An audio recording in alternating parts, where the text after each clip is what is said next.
అందరికీ నమస్కారం. నేను Swaroopa Potlapalli. Welcome to trending topic. హిందుత్వం మీద హిందుత్వ దాడి. అవును, చిలుకూరు బాలాజీ ఆలయ ప్రధాన అర్చకులు డాక్టర్ సిఎస్ రంగరాజన్ మీద జరిగింది ఇదే. వీర రాఘవరెడ్డి అనే రామరాజ్యం వ్యవస్థాపకులు తన ప్రైవేట్ సైన్యంతో ఏకంగా రంగరాజన్ గారి ఇంట్లోకి చొరబడి ఆయన మీద దాడి చేయడం దేశవ్యాప్తంగా కలకలం రేపుతోంది. ఇప్పుడు దీనికి రాజకీయాన్ని పులిమే ప్రయత్నం కూడా జరుగుతోంది. ప్రస్తుతం నాతో పాటు అనలిస్ట్ శివరామ్ గారు ఉన్నారు. ఆయనతో మాట్లాడి అసలు ఈ వీరరాఘవరెడ్డి ఏంటి, ఈ రామరాజ్యాన్ని ఎందుకు స్థాపించారు, ప్రైవేట్ సైన్యాన్ని వేసుకొని ఎందుకు ఇలాంటి దాడులకు పాల్పడుతున్నారు, ఇలా అనేక విషయాల్ని ఆయన్ని అడిగి తెలుసుకుందాం. నమస్తే శివరామ్ గారు. చూశారు కదా, అసలు ముఖ్యంగా ఈ రోజు రంగరాజన్ గారు అనే ఓ పెద్ద వ్యక్తి మీద జరిగిన దాడిని మనం అందరం కూడా ఖండించాల్సిందే. ఓ వ్యక్తి వాళ్ళ ఇంట్లోకి చొరబడి తన రామరాజ్యంలో చేరాలని ఒక పెద్ద అర్చక స్వామిని ఇలా బెదిరించడం, పిడి గుద్దులు గుద్దడం, నోటికొచ్చినట్టు మాట్లాడడం, దీన్ని మనం అందరం ఎలా చూడాలి అంటారు ఈ ఘటనని? ఏదైతే రామరాజ్యం అనే టైటిల్ తో ఇప్పుడు వారు ఏదైతే ఆర్మీని స్థాపించారో, వీరరాఘవరెడ్డి అనే వ్యక్తి వెస్ట్ గోదావరి జిల్లాకి సంబంధించినటువంటి వ్యక్తి అండి. ఒకసారి వారి ఎజెండా ఒకసారి మనం పరిశీలిస్తే, వారు ఒక ఆర్మీని స్థాపించడానికి వారు కొన్ని బైలాస్ పెట్టుకున్నారు. అందులో ఒక 10th క్లాస్ పాస్ అయినటువంటి అబ్బాయి ఉండాలి, 18 years ప్లస్ ఉండాలి. తర్వాత వారు ఒక 5 kilometers వాకింగ్ చేయాలి, 2 kilometers రన్నింగ్ చేయాలి, వారికి ఒక 20,000 శాలరీస్ అని. తర్వాత వారి సోషల్ మీడియా కనుక మీరు పరిశీలిస్తే అండి, డైరెక్ట్గా అపీల్ చేస్తున్నారు, నేను ఒక ఆర్మీని స్థాపించాను రామరాజ్యం అనేది, ఈ ఆర్మీలో మీరు జాయిన్ అవ్వాలంటే ఇలా కండిషన్స్, మాకు దీనికి మీరు ఫండ్ రూపంలో కూడా మీరు సహాయం చేయండి అనే కోణంలో కూడా వారు అపీల్ చేశారు. అన్నిటికంటే ఇంపార్టెంట్ అండి, డైరెక్ట్గా ఈ రామరాజ్యం లక్ష్యమే అంటే రామరాజ్యాన్ని స్థాపించాలంటే ఎదుటి వ్యక్తిని చంపడానికైనా లేదా మనం చావడానికైనా సిద్ధంగా ఉండాలి అనేది ఆయన బహిరంగ ప్రకటన చేశారు. ఇది తెలంగాణ ప్రభుత్వానికి, తెలంగాణ పోలీస్ డిపార్ట్మెంట్కి చెంపపెట్టు అనేది చెప్పొచ్చు. ఇంకోటి ఏంటంటే, ఎవరైనా కాషాయ జెండా వేసుకొని జై శ్రీరామ్ అనే స్లోగన్తో లేదా రామరాజ్యాన్ని స్థాపిస్తాను అనే ఏదైతే నినాదంతో వెళ్తున్నారో వారందరికీ నేను ఒక అపీల్ చేయాలనుకుంటాను మీ ఐ డ్రీమ్ ద్వారా. చూడండి, రామరాజ్యాన్ని స్థాపించాలనేదే మీ లక్ష్యం అవుతే అసలు మీరు రామాయణాన్ని స్టడీ చేశారా? అసలు శ్రీరాముడి యొక్క క్యారెక్టర్ని మీరు ఏ విధంగా స్టడీ చేశారు? బాలకాండాన్ని పరిశీలించారా? అయోధ్యకాండాన్ని పరిశీలించారా? చూడండి, ఇప్పుడు రామరాజ్యాన్ని స్థాపించాలనేదే మీ లక్ష్యం అవుతే, ఇప్పుడు శ్రీరాముల వారి తండ్రి అయినటువంటి దశరథ మహారాజు గారికి ఎంతమంది అండి సతీమణులు, భార్యలు? 3 భార్యలు. అందులో మొదటి భార్య కుమారుడు శ్రీరాములు, రెండో భార్య కుమారుడు లక్ష్మణు, మూడో భార్య కుమారుడు భరతుడు అని శత్రుఘ్నుడు. ఎప్పుడైతే శ్రీరాములకి పట్టాభిషేకం చేయాలని నిర్ణయించుకుంటారో అప్పుడు మూడో భార్య అయినటువంటి కైకి ఏమని చెప్తారు? లేదు, నా కుమారుడికి పట్టాభిషేకం చేయాలి భరతుడికి అని చెప్తారు. అవునా కాదండి? అప్పుడు శ్రీరాములు వారి క్యారెక్టర్ని మనం పరిశీలిస్తే ఇమ్మీడియట్గా తను రిజెక్ట్ చేశాడా, యాక్సెప్ట్ చేశాడా అనేది మనం తెలుసుకోవాలి. ఆయన ఇమ్మీడియట్గా 1% కూడా ఆలోచించకుండా ఆయన యాక్సెప్ట్ చేశారు. చూడండి, ఒక చిన్న ఉద్యోగానికే రికమెండేషన్కి మనం వెళ్తే, లేదండి ఈ ఉద్యోగం మీకు ఇవ్వమండి, మీ తమ్ముడికి ఇస్తామంటేనే డైజెస్ట్ చేసుకోలేనటువంటి పరిస్థితి ఇప్పుడున్నటువంటి సమాజం. అలాంటిది వారి కజిన్ అంటే సౌత్ తల్లి కుమారుడైనటువంటి భరతుడికి ఏకంగా పట్టాభిషేకం ఇస్తా అంటేనే రాముల వారు ఒక మంచి క్యారెక్టర్తో ఒక మంచి మెసేజ్ ఇచ్చారు. ఇక్కడ ఇంకోటి ఏంటంటే, సొంత తల్లితోనే ఎలా ఉండాలి, పిండితోనే ఎలా ఉండాలనేది కూడా ఇక్కడ ఒక మెసేజ్ ఇచ్చారు. ఇంకోటి, రాముల వారి చరిత్ర చూసుకుంటే కూడా క్యారెక్టర్ ఏంటి, అసలు ఏమంటారు, పొరుగువాడికి ఎలాంటి రెస్పెక్ట్ ఇవ్వాలి, తల్లిదండ్రులకు ఎలాంటి రెస్పెక్ట్ ఇవ్వాలి, ఎలాంటి క్యారెక్టర్ ఉండాలి అనేది రామాయణంలో కంప్లీట్గా స్టడీ చేస్తే ఆ విషయాలు బైలాస్ అనేది మనకు తెలుస్తుంది. ఇప్పుడు ఈ బైలాస్ ఏదైతే శ్రీరామరాజ్యాన్ని స్థాపించాలనుకొని ఎవరైతే అనుకుంటున్నారో ఇవి టాలీ అవుతున్నా లేదా పరిశీలించాలి. రెండోది, ఏదైతే బైలాస్ వీళ్ళు అనుకున్నారో రామరాజ్యాన్ని స్థాపించాలని అది రాజ్యాంగానికి అనుకూలంగా ఉందా, చట్టాలకు అనుకూలంగా ఉందా, లేదా రామాయణానికి గ్రంథానికి అనుకూలంగా ఉందా అనేది కూడా వీరరాఘవరెడ్డి గారు పరిశీలించాలి. లేదా ఇంకెవరైతే కాషాయ జెండా వేసుకున్నారో వారు కూడా పరిశీలించాల్సిన అవసరం ఉంది. చూడండి, జై శ్రీరామ్ అనే నినాదం నేను ప్రేమతో, రాముడి యొక్క మీద అభిమానంతో, గౌరవంతో చెప్పాలి. కానీ ఏదైతే ముస్లిం కమ్యూనిటీ మీద ఉన్న కోపంతోనో, క్రిస్టియన్ కమ్యూనిటీ ఉన్న కోపంతోనో ఆ స్లోగాన్ని మనం తీసుకోవద్దు.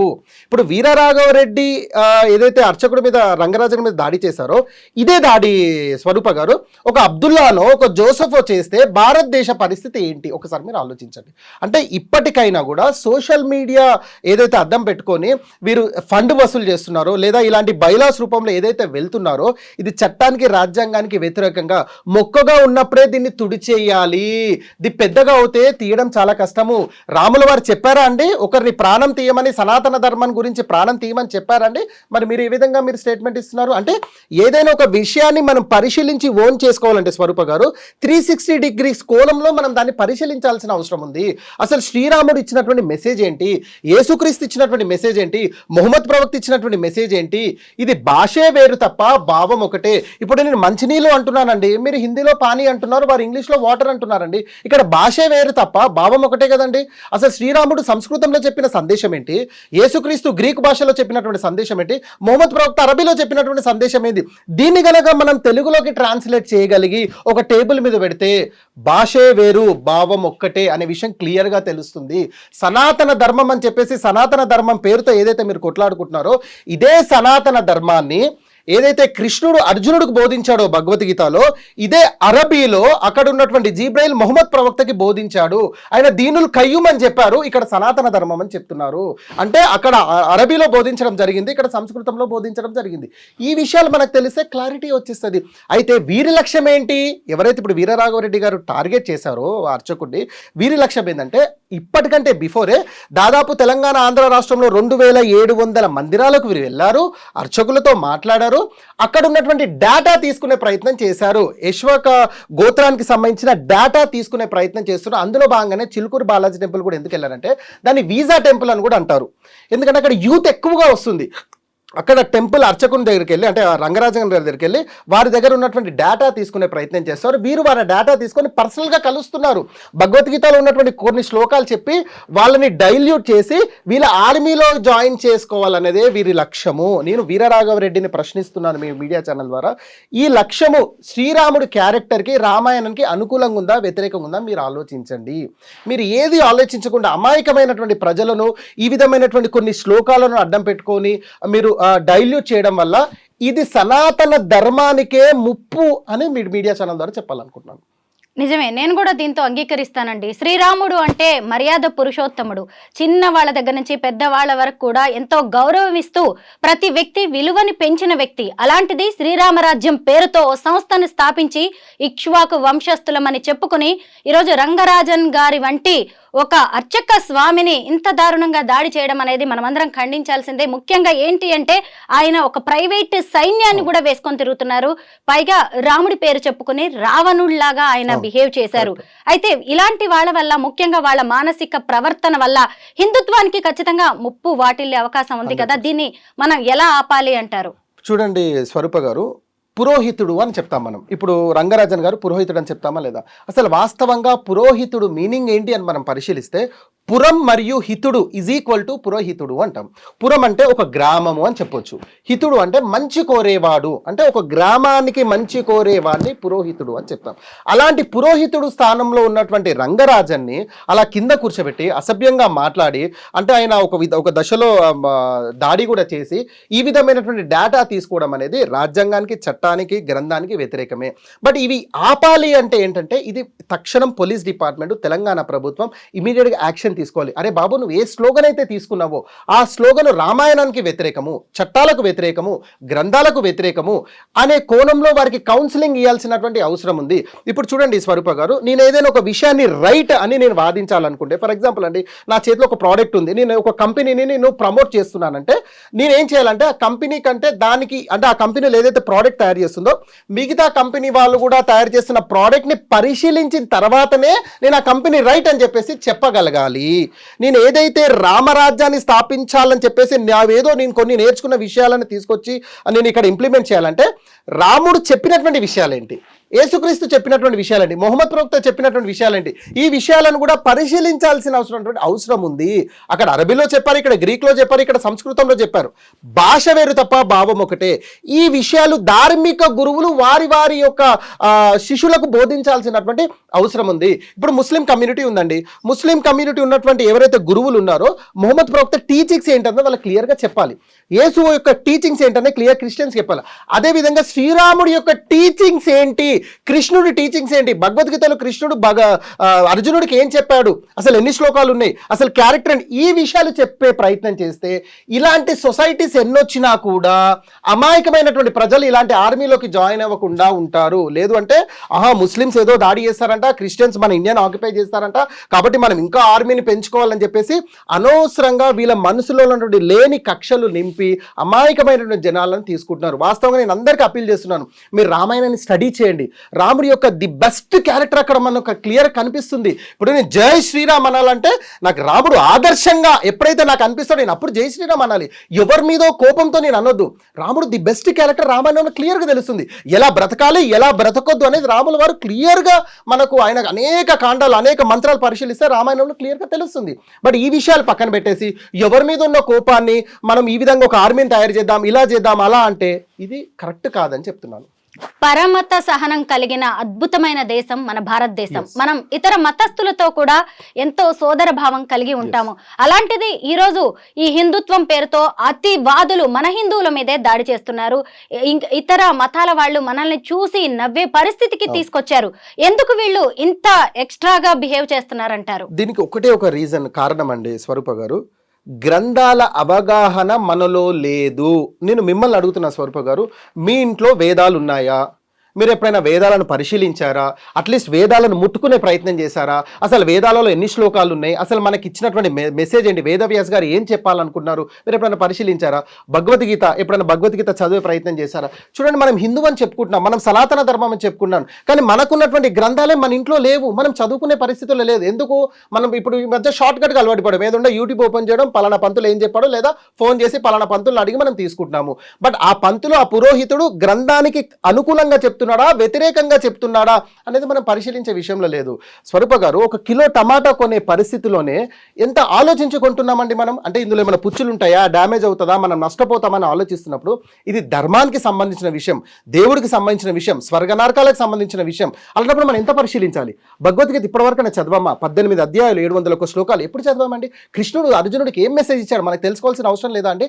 భగవద్గీత అండి, భగవంతుడు రాసిన గీత. ఆ గీతని మీరు ఎప్పుడైతే క్రాస్ అవుతారో మీరు అనవసరంగా ప్రాబ్లమ్స్ కొని తెచ్చుకున్నట్టే కదండి.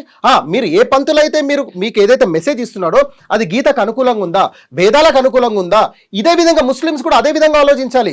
వారి గురువులు ఏదైతే వారికి బోధిస్తున్నారో మొహమ్మద్ ప్రవక్త టీచింగ్స్కి అనుకూలంగా ఉన్నాయా, ఖురాన్కి అనుకూలంగా ఉన్నాయా, రిఫరెన్స్ తీసుకునే ప్రయత్నం చేస్తున్నారా? అదే విధంగా క్రిస్టియన్స్ కూడా ఏ విషయం చెప్పినా కూడా గొర్రెపోతుల్లాగా ఊపకుండా బైబుల్కి అనుకూలంగా ఉందా, యేసువారు బైబుల్లో ఈ విధంగా బోధించారా? మనకు గ్రంథమే కదండి ప్రామాణికం, గ్రంథాన్ని బేసే కదా. ఇప్పుడు వేద పండితుడు అంటామండి. ఎందుకు అంటున్నాము? వాడు వేదాలను నేర్చుకున్నారు కాబట్టి వేద పండితుడు అని మనం రెస్పెక్ట్ ఇస్తున్నాం. కానీ వేదాలను పక్కన పెట్టి నీ ఇష్టం వచ్చినట్టుగా టీచింగ్స్ ఇస్తే ఇలాంటి ఆర్గనైజేషన్లు 100,000 పుట్టుకొస్తాయి, అమాయకమైనటువంటి జనాలు వెళ్తారు. నేను ఇప్పటికైనా మీ ఐ డ్రీమ్ నుంచి అప్పీల్ చేస్తున్నాను, ప్రతి ముస్లిం ఇంట్లో ఖురాన్ ఉండాలి, ప్రతి క్రిస్టియన్ ఇంట్లో బైబుల్ ఉండాలి, ప్రతి సనాతన ధర్మం, ప్రతి వేదాలను అనుసరించే వైదికుని ఇంట్లో కూడా 4 వేదాలు ఉండాలి, చతుర్వేదాలు ఉండాలి, భగవద్గీత ఉండాలి. ఉండడమే కాదు, స్టడీ చేయాలి, రెగ్యులర్గా రీసెర్చ్ చేయాలి. ఈ విధంగా మనం రీసెర్చ్లో, గ్రంథాల ప్రకారంగా రీసెర్చ్లు ఉంటే మనల్ని ఎలాంటి వ్యక్తి వచ్చి కూడా మనల్ని చీటింగ్ చేయడానికి, మోసం చేయడానికి ఆస్కారం ఉండదు. ఇప్పుడు మీకు ఒక చిన్నగా ఆ ఎగ్జాంపుల్ అర్థం అవడానికి చెప్తానండి. ఒక పెద్ద ఇంటర్నేషనల్ స్కూల్ ఉంది, టీచర్స్ ఉన్నారు, BEd MAd చదివిన టీచర్సే కదండి అక్కడ పాఠాలు చెప్పేది. అలాంటి టీచర్స్ టెక్స్ట్ బుక్స్ పక్కన పెట్టి సొంతంగా పాఠాలు చెప్తున్నారా అండి, లేదా టెక్స్ట్ బుక్ బేస్ చేసి పాఠాలు చెప్తున్నారా? టెక్స్ట్ బుక్ నేను అడుగుతున్నాను. BEd MAd కదండి, సొంతంగా చెప్పొచ్చు కదా. చెప్పరు, వారికంటూ టెక్స్ట్ బుక్స్ ఉంటాయి, ఆ టెక్స్ట్ బుక్స్ ప్రకారంగానే పాఠాలు చెప్పాలి. అవునా కదా? అవునా కదా? అవునా కదండి? అలాంటప్పుడు ఇది దైవానికి, ధర్మానికి సంబంధించిన విషయము. మనకు ఒక పంతులో, ఒక మౌలానానో, ఒక పాస్టరో సొంతంగా ఏదైనా చెప్పినా, లేదా గ్రంథం బేస్ మీద ఏదైనా చెప్పినా కూడా మీరు రిఫరెన్స్ అడగండి. ఈ విషయం ఎక్కడ ఉంది, గీతాలో ఎక్కడుంది, రామాయణంలో ఎక్కడుంది, వేదాలలో ఎక్కడుంది, రిఫరెన్స్ అడగండి. ఈ విషయం ఖురాన్లో ఎక్కడుంది, ప్రవక్త హదీసుల్లో ఎక్కడుంది, ఈ విషయం యేసువారు చెప్పినట్టుగా ఎక్కడుంది, బైబుల్లో ఎక్కడుంది, రిఫరెన్స్ అడగండి, ఆన్సర్ వచ్చేస్తుంది మీకు. మీరు రిఫరెన్స్ తెలవకుండా గుడ్డిగా వాళ్ళు ఏం చెప్తే అది ఫాలో అవ్వడం వల్ల ఇలాంటి ఆర్గనైజేషన్స్ పుట్టుకునే వస్తాయి, ఇలాంటి అనార్థాలు జరుగుతూనే ఉంటాయి. దీనికి సొల్యూషన్ ఒకటే, ప్రతి సనాతన ధర్మాన్ని అవలంబించే ప్రతి ఒక్కరి ఇంట్లో, అది హిందువు ఇంట్లో గీత ఖచ్చితంగా ఉండాలి, వేదాలు ఖచ్చితంగా ఉండాలి, ఆ వేదాలను అనుసరించాలి, ఆ వేదాలను చదవాలి. అప్పుడు మీకు డౌట్ వచ్చినప్పుడు, రీసెర్చ్లో మీకు డౌట్ వచ్చినప్పుడు మీరు మీ గురువుని అడిగే ప్రయత్నం చేయండి. బట్ గురువు చెప్పింది గుడ్డిగా ఫాలో అవుతే నష్టపోతాం. ముఖ్యంగా మతాన్ని రాజకీయాలను వేరు చేసి చూడలేని పరిస్థితి వచ్చిందండి. అయితే ఎప్పుడైతే ఈ అర్చక స్వామి మీద దాడి జరిగిందో వెంటనే మాజీ మంత్రులు కేటీఆర్ గారు, సబితా ఇంద్రారెడ్డి గారు డైరెక్ట్గా వెళ్ళి స్వయంగా వాళ్ళని కలిసి పరామర్శించారు. ఇటువైపు చూస్తే సీఎం రేవంత్ రెడ్డి గారు కూడా ఫోన్లో వారితో మాట్లాడడం అనేది జరిగింది. అయితే ఆ తర్వాత ఓ పత్రికలో ఇది సంఘ్ పరివార్ అతివాదులు చేసిన దాడిగా అభివర్ణిస్తూ వార్తలు రాయడం అనేది కూడా జరిగింది. అంటే ఇలా దేశవ్యాప్తంగా ఒక్కసారి కలకలం రేపే ఘటన ఏదైనా జరిగినప్పుడు దాన్ని ఖచ్చితంగా రాజకీయ రంగు పులిమే ప్రయత్నం జరుగుతోంది. దీని మీద మీరేమంటారు? చూడండి, ఏదైతే టెంపుల్ అర్చకుడి మీద దాడి జరిగిందో ఆ టెంపుల్ నార్మల్ టెంపుల్ కాదండి, చాలా పెద్ద టెంపుల్. అది చిలుకూరి బాలాజీ టెంపుల్ అని దానికి ఒక ప్రత్యేకత ఉంది, ఓకేనా కదండి. అలాంటి టెంపుల్ అర్చకుడి మీద దాడి జరిగినప్పుడు అఫ్కోర్స్ జనరల్గా ముఖ్యమంత్రి ఇన్వాల్వ్ అవ్వాల్సిందే, అక్కడ ఉన్నటువంటి ఎమ్మెల్యే ఇన్వాల్వ్ అవ్వాల్సిందే, అక్కడ ఉన్నటువంటి పోలీస్ డిపార్ట్మెంట్ ఇన్వాల్వ్ అవ్వాల్సిందే. దీన్ని ఇప్పుడు ఏం చేస్తారంటే అపోజిషన్ పార్టీస్ కూడా దీన్ని కొద్దిగా క్యాష్ చేసుకునే ప్రయత్నం చేస్తుంది. ఏంటి, తెలంగాణలో ప్రభుత్వం ఉందా, పోలీస్ డిపార్ట్మెంట్ పని చేస్తుందా అనే కోణంలో కొంత కామన్గా కామెంట్స్ చేస్తుంటాయి. ఇది సర్వసాధారణంగా జరిగే విషయాలే. ఇప్పుడు 10 సంవత్సరాల బీఆర్ఎస్ హయాంలో కూడా అనేక దాడులు జరిగాయి, ఇప్పుడు కాంగ్రెస్ హయాంలో కూడా జరుగుతున్నాయి. అంటే దీనికి పొలిటికల్ రంగు పోయటం అనేది జనరల్గా కామెంట్ రూపంలోనే తీసేయాలి తప్ప దాన్ని పెద్దగా ఆలోచించాల్సిన అవసరం లేదు. ఆర్ఎస్ఎస్ ప్రమేయం ఉందా అంటే చూడండి, ఆర్ఎస్ఎస్ స్ట్రాటజీయే ముస్లిమ్స్కు క్రిస్టియన్స్కి వ్యతిరేకంగా వెళ్ళాలి, వారికంటూ మను స్మృతి ధర్మాన్ని, మను చట్టాన్ని తీసుకురావాలనేదే వాళ్ళ సిద్ధాంతం. వాళ్ళు మొదటి నుంచి ఆ కోణంలోనే పనిచేస్తున్నారు అని ఇప్పుడు ఇంతకుముందు నేను అదే చెప్పబోతున్నా. ఇప్పుడు ఇదే వీరరాఘవరెడ్డి కాకుండా ఒక అబ్దుల్లానో జోసఫో కనుక దాడి చేస్తే ప్రపంచ దేశాలు భారతదేశం మరి ముఖ్యంగా తెలంగాణ, హైదరాబాద్ వైపే చూసేది. సోషల్ మీడియా యుగంలో బతుకుతున్నామండి, చీమ చిటుకుమన్నా ప్రపంచ దేశాలకు తెలుస్తున్నటువంటి పరిస్థితి. కాబట్టి ఈ పొలిటికల్ కోణము, తర్వాత మీరు అన్నట్టు ఈ సంఘ్ పరివార్ కోణము, ఇవి జనరల్గా ఇలాంటి ఇష్యూస్ ఎక్కడ జరుగుతాయి అనే చూస్తుంటారు. But what ever it may be, కొన్ని ఆర్గనైజేషన్స్ పక్కన పెడితే మ్యాక్సిమం ఆర్గనైజేషన్స్ అందరూ కూడా ఒక ప్లాట్ఫామ్ మీదకి వచ్చి ఇది తప్పు, ఎవరు చేసినా తప్పే, ఈయనని శిక్షించాల్సిందే, ఇలాంటి దాడి బాధాకరం అనేది మనం సోషల్ మీడియా, ఎలక్ట్రానిక్ ప్రింట్ మీడియాలో చూస్తున్నాము. ఇది ఇప్పుడు నాకు తెలిసి రేవంత్ రెడ్డి మీరు అన్నట్టు కూడా మాట్లాడారు. కానీ ఎగ్జాక్ట్గా మనకు రిపోర్ట్ రావాలంటే ఇప్పుడు కస్టడీలో ఉన్నటువంటి వీరరాఘవరెడ్డితో పాటు 5 ఎవరైతే రిమాండ్లో ఉన్నారో వాళ్ళు ఇప్పుడు కస్టడీ తీసుకున్నారు పోలీస్. వారు ఇచ్చినటువంటి statement police department press release చేసేంత వరకు ఎగ్జాక్ట్ ఇన్ఫర్మేషన్ తెలియదు. బట్ వారు వీరరాఘవరెడ్డి గారు సోషల్ మీడియా ఛానల్ని మనం పరిశీలిస్తే వారే చెప్పేశారు, శ్రీరామ రాజ్యాన్ని స్థాపించడమే నా లక్ష్యము, దానికి నేను చావడానికైనా చంపడానికి నా సిద్ధము, దానికి నా బైలాస్ ఇవి కోణంలో వారు భగవద్గీత కొన్ని ఆయుతులు, కొన్ని మంత్రాలు కోట్ చేశారు. ఆ కోణంలోనే వారు వెళ్తున్నారు తప్ప వారికి ఎవరో రాంగ్ డైరెక్షన్స్ ఇస్తున్నారు. వాస్తవంగా భగవద్గీత అలా బోధించట్లేదు, వాస్తవంగా రామాయణం అలా బోధించట్లేదు, వారికి రాంగ్ డైరెక్షన్స్ ఇస్తున్నారు. ఏదైనా ఒక విషయాన్ని పరిశీలించాలంటే ఇంతకుముందు చెప్పినట్టుగా ఒక కంపెనీని ప్రమోట్ చేయాలంటే మిగతా కంపెనీలు కూడా పరిశీలించాల్సిన అవసరం ఉంది. భారతదేశంలో ఉన్నటువంటి ధర్మాలను కూడా పరిశీలిస్తే ఎగ్జాక్ట్ ఆన్సర్ వస్తుంది. ఆ పరిశీలనలో వాళ్ళు వెనుకబడి ఉన్నారు. ఈరోజు రంగరాజన్ మీద జరిగిన దాడి ఖచ్చితంగా ఇది స్వయంకృతాపరాధం, ఆయన చేసిన కొన్ని పనులే దీనికి కారణమని కొంతమంది విమర్శిస్తున్నారు. దీనికి మీరేమంటారు? చూడండి, వీరరాఘవరెడ్డి అనే వ్యక్తి ఫస్ట్ టెంపుల్ విజిట్ అయ్యాడు, ఓన్లీ రంగరాజన్ గారితో ఇలా మాట్లాడారు అంటే మీరు అన్నట్టు అనుకోవచ్చు, కానీ అలా కాదు కదండి. ప్రీవియస్గా ఉన్నటువంటి 2700 టెంపుల్స్ విజిట్ అయ్యాడు, పంతులతో మాట్లాడాడు, ఇవన్నీ ఆయన క్రమంలో జరిగేది. ఆయన టార్గెట్ చిలుకూరు బాలాజీ టెంపుల్, ఇక్కడ యూత్ ఎక్కువ మంది వస్తారు, సో ఇక్కడ ఎవరు హెడ్ అంటే పలానా వ్యక్తి హెడ్, ఆయనతో కూర్చొని మాట్లాడదాం అనే కోణంలో వెళ్ళారు. మాటల్లో ఘర్షణ పెరిగింది, ఆయన కింద కూర్చోవడము, ఒక దశలో మమ్మల్ని మాట్లాడే అవకాశం ఇయ్యరా అంటే మాటల్లో దాడి, ఇదంతా కోణం తప్ప ఈ రంగరాజన్ గారి స్వయంకృతాపరాధం ఏం లేదండి. పాపం ఆయన టెంపుల్ పూజారితో పాటు అనేక సోషల్ యాక్టివిటీస్ చేస్తున్నారు. సాక్షాత్తు టెంపుల్లో దళితుల్ని రానియటువంటి రోజులండి, రాష్ట్రపతిని రానియలేదండి, అలాంటి దళితుని భుజాల మీద వేసుకొని వెళ్ళాడు కదండి. అంతకంటే మించిన సోషల్ సర్వీస్ ఏం కావాలండి? అంటే స్వయంకృతాపరాధం అని అనేవాళ్ళు అంటుంటారు, కానీ అలా విశ్లేషించాలి కదా. ఫస్ట్ దాడి జరుగుతుంది, అసలు నేను వీరరాఘవరెడ్డి వెళ్ళింది ఆయన దగ్గరికి వెళ్ళంటేనేమో అది వేరే విషయం. అతను ఆల్రెడీ వందలాది టెంపుల్స్ విజిట్ చేసి లాస్ట్ టెంపుల్కి వచ్చాడు, అందులో ఆయన స్వయంకృత అపరాధం ఏముంది? ఆయన అప్పటికే ప్రయాగ్రాజ్ నుంచి వచ్చాడు, కుంభమేళలో అటెండ్ అయ్యాడు, వచ్చాడు, రెస్ట్ తీసుకున్నాడు. ఇట్లాంటివి జనరల్గా అంటే నేను నా రీసెర్చ్లో కూడా నేను ఈ టెంపుల్స్ అర్చకులతోని, పాస్టర్లతోని, ఈ మౌలానాలతో నేను మాట్లాడుతుంటాను. ఇలాంటి ఆర్గనైజేషన్ వస్తే వీళ్ళు కొద్దిగా ఇంట్రెస్ట్ ఎక్కువ చూపిస్తారు. అంటే మేము ఒక రామరాజ్యమనో లేదా మేము ఒక జమాత్కి చెందిన వాళ్ళము లేదా మేము ఒక కమ్యూనిటీకి చెందిన వాళ్ళు వస్తే పాస్టర్స్ కానీ మౌలానా కానీ అర్చకులు కానీ స్పెషల్ వాళ్ళ టైం ఇవ్వడం, వాళ్ళతో మాట్లాడము, వీరికి తెలిసిన వారికి చెప్పడం, వారికి తెలిసి ఇలాంటి కొన్ని డిస్కషన్స్ అనేవి జరుగుతాయి. కానీ ఇక్కడ డిస్కషన్ కొద్దిగా హాట్ అవ్వడము, అది వీడియో తీసి సోషల్ మీడియాలో పెట్టడం, ఇది ఇంకా హాట్ అవ్వడము, రేవంత్ రెడ్డి లాంటి వ్యక్తి ముఖ్యమంత్రి ఇన్వాల్వ్ అవ్వడం, ఇది కొద్దిగా దారి తీసిందని చెప్పుకోవచ్చు అనమాట.